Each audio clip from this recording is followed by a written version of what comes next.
Exiled from his native Persia to the Ottoman Empire as a young child, Abdul-Bahá was held in captivity until the age of 67 by the Ottoman government. Deprived of a formal education, he nevertheless followed his own advice and became a lion roaring in the forest of knowledge, and a whale swimming in the ocean of life. In 1875, at the age of 30, his father requested that he pen some pages on the cause of underdevelopment and the means of achieving development. That year, 1875, Abdul-Bahá penned the book Secret of Divine Civilization. Interestingly, he never mentioned the word Bahá'í in the text. Instead, his message, though addressed to the people of Persia, is universal in nature, a practical spirituality supported by relevant passages from the Quran.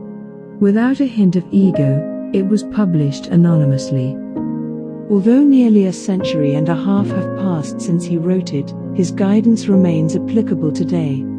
This video is offered in remembrance of those innocent souls in Iran who sacrificed their lives for the goals of unity and justice which Abdul-Bahá championed. What follows are a few brief passages from The Secret of Divine Civilization.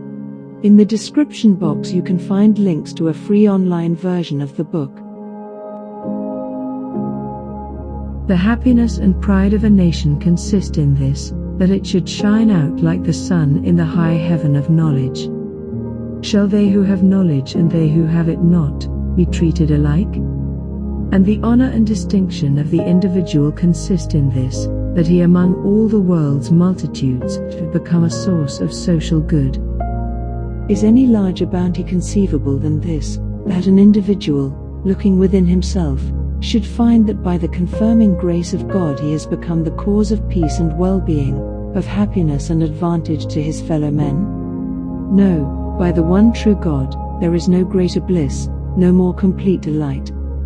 How long shall we drift on the wings of passion and vain desire? How long shall we spend our days like barbarians in the depths of ignorance and abomination? God has given us eyes, that we may look about us at the world, and lay hold of whatsoever will further civilization and the arts of living. He has given us ears, that we may hear and profit by the wisdom of scholars and philosophers and arise to promote and practice it.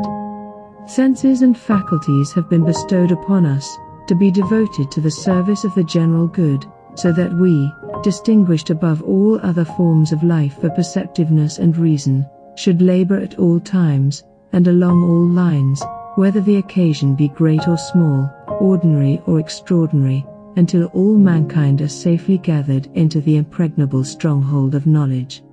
We should continually be establishing new bases for human happiness and creating and promoting new instrumentalities toward this end. How excellent, how honorable is man if he arises to fulfill his responsibilities, how wretched and contemptible if he shuts his eyes to the welfare of society and wastes his precious life in pursuing his own selfish interests and personal advantages. Supreme happiness is man's, and he beholds the signs of God in the world and in the human soul, if he urges on the steed of high endeavor in the arena of civilization and justice. We will surely show them our signs in the world and within themselves. O people of Persia, open your eyes. Pay heed.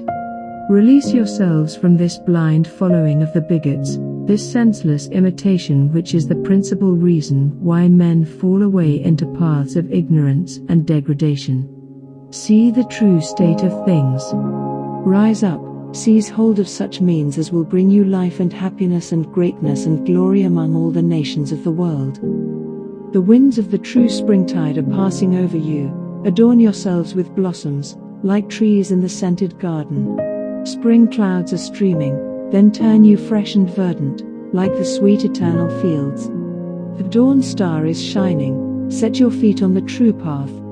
The sea of might is swelling, hasten to the shores of high resolve and fortune. The pure water of life is welling up, why wear away your days in a desert of thirst? Aim high, choose noble ends, how long this lethargy, how long this negligence? Despair, both here and hereafter, is all you will gain from self-indulgence.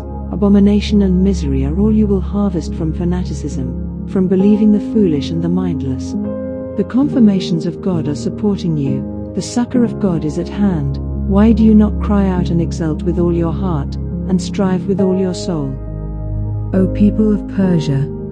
The heart is a divine trust, cleanse it from the stain of self-love, adorn it with the coronal of pure intent, until the sacred honor, the abiding greatness of this illustrious nation may shine out like the true morning in an auspicious heaven.